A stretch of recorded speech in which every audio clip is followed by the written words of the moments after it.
Abbas Buntet, gua tunjukkan makamnya Abbas Buntet. Khusus Abbas Buntet dan Kiai Sarip, kau speak up. Tantang Mahesa agar Mahesa tunjukkan makam itu. Saya akan tunjukkan. Khusus 2 orang nih. Nggak level ngadepin netizen itu. Nggak jelas. Sarip, Kumis, Sarip Rahmat dan Abbas Buntet. Tantang saya. Berikan saya tantangan untuk menunjukkan makamnya. Tapi saya minta janji, minta syarat. Kalau saya tunjukkan makamnya, saya datangkan saksinya. Anda harus menghantam tokoh yang membuat makam palsu itu. Temui sekarang saya di Kuningan. Kemarahan ini bukan kebencian. Karena sakit hati upaya Sultan kami buat acara haul kalian itu yang kepanasan. Kepalang tanggung saya sudah di Cirebon, di Kuningan. Pantang mundur, saya balik ke Banten kalau harus mundur sama kalian. Tunjuk orang yang jelas. Kalau berbicara makam palsu, saya akan buktikan, tunjukkan makam palsu yang dibuat oleh kebanggaan kalian. 2 gerombolan setan mafia bergamis itu. Kelompok kalian, saya punya.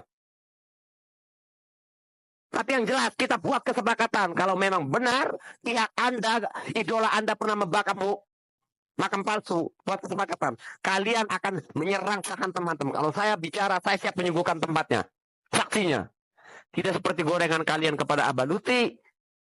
Ujung-ujungnya ditarik mana saksinya. Oh, katanya ternyata dari warganya sendiri yang pengen dibalawikan. Ada yang sudah resmi cuma minta restu dihadir Abaluti yang kena babak belur. Sampai Gus Arya memberikan tantangan yang bisa membuktikan dikasih mobil. Sekarang saya tantang nih. Yang paling teriak Nusantara. Saya akan tunjukkan makam. Di mana makam itu dibuat oleh gegendot kalian. Tapi saya diam selama ini. Karena ingin tidak menambah kegaduhan. Karena kecing-kecing di sarung itu 2 tokoh ini. Yang merasa ini paham ini. Dan seluruh warga Banten, santri Banten tahu sebenarnya. Cuma tidak tahu makam itu yang membuat siapa. Saya simpan. Mana coba jawara yang jelas nih. Seperti sekelas Abbas Buntet. Kalau dia berani bersuara, Mahesa tunjukkan 1 makam dari pihak kami. Saya akan hantam. Hormati pacaranya. Bukan, woi, ada yang ngajak, woi. Ada yang nyekak-nyekak. Aman. Udah. Kita di sana tempatnya. Iya. Udah. Anak mamo. Pengen nangis. Ada. Bubar.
Anarkis.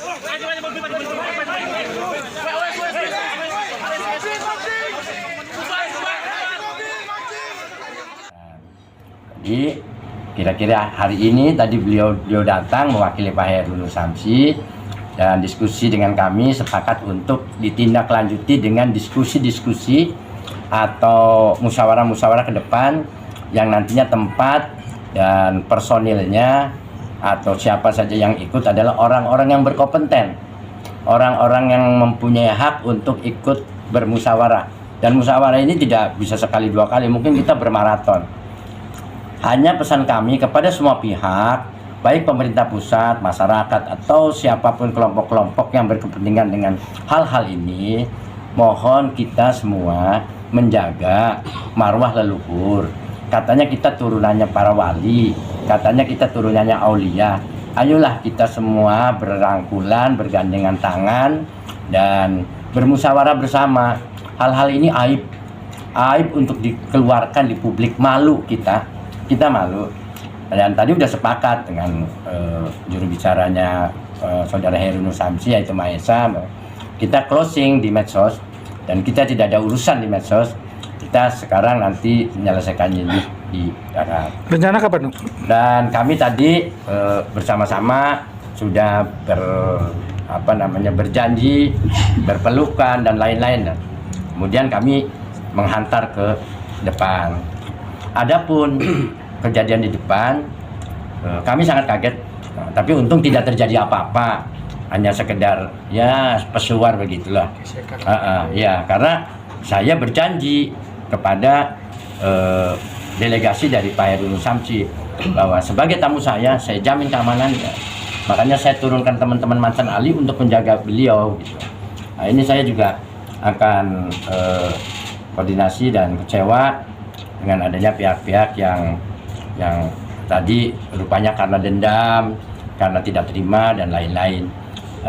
Ya wajarlah, Macan Ali juga sebetulnya merasa tersinggung, dihina, dicaci maki, yang tidak tahu urusan apa-apa. Tapi kami kembali lagi, orang Macan Ali bukan mencari keributan, tapi mencari solusi yang terbaik. Nah rencananya, tadi ada pertanyaan rencananya, kami suratnya akan kami bahas.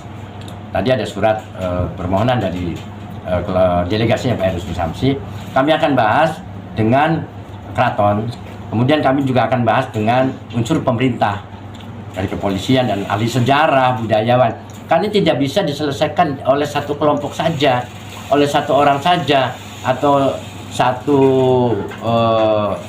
jaringan saja. Ini harus keterlibatan pemerintah. Pemerintah harus turun tangan untuk turut serta menyelesaikan konflik yang ada ini. Ya kan? Ini konflik bagi orang di Keraton Cirebon, Keraton Sepuat tidak ada konflik. Nah, tapi kami melihat ini akhirnya ada konflik sebetulnya. Jadi mari kita nanti akan selesaikan. Saya akan melibatkan pemerintah daerah, provinsi dan pusat untuk tidak mendiamkan hal ini. Ini bisa terjadi konflik horizontal yang berkepanjangan. Kita nggak mau Indonesia tidak kondusif. Sekarang mau ada pelantikan presiden dan wakil presiden terpilih secara sah berdasarkan keputusan MK, KPU, PT UN dan lain-lain. Kita harus jaga itu. Kemudian ada pilkada nanti November serentak. Kami masyarakat berkewajiban oleh itu. Oleh sebab itu, jangan kami masyarakat bersatu padu untuk menjaga kondusivitas, sementara pemerintah tidak mau turun tangan ikut menengahi hal ini. Menengahi bukan membela siapa-siapa. Sekali lagi kami juga mengucapkan terima kasih kepada delegasi Pak Heru Samsi yang sudah berkunjung ke tempat kami dan sempat diskusi dengan nikmatnya tadi. Dan kepada teman-teman wartawan juga kepada seluruh masyarakat Indonesia, mari kita lihat hal ini secara jernih, bukan dengan emosi, bukan dengan teriak-teriak, bukan dengan caci maki, karena tidak akan bermanfaat. Demikian. Yang insiden di lapangan itu terjadi pemukulan itu warga spontanitas warga. Saya tidak tahu dari mananya, saya tidak tahu karena saya ada di sini dan saya mengamankan itu. Dan itu adalah hal-hal yang buat saya bukan protapnya kami, kira-kira gitu. Jadi mungkin saya juga nggak tahu. Mungkin ada hal-hal yang menyakiti, ada hal-hal yang menyinggung kali dari tim-timnya Pak Heru Samsi mungkin. Karena buat kami sih, kami tidak merasa tersinggung. Kita enjoy saja, kira-kira gitu. Kalau tujuan tamu tadi sendiri seperti apa sih, Mo? Apakah pengen pendudukan terhadap keraton atau bagaimana? Oh tidak.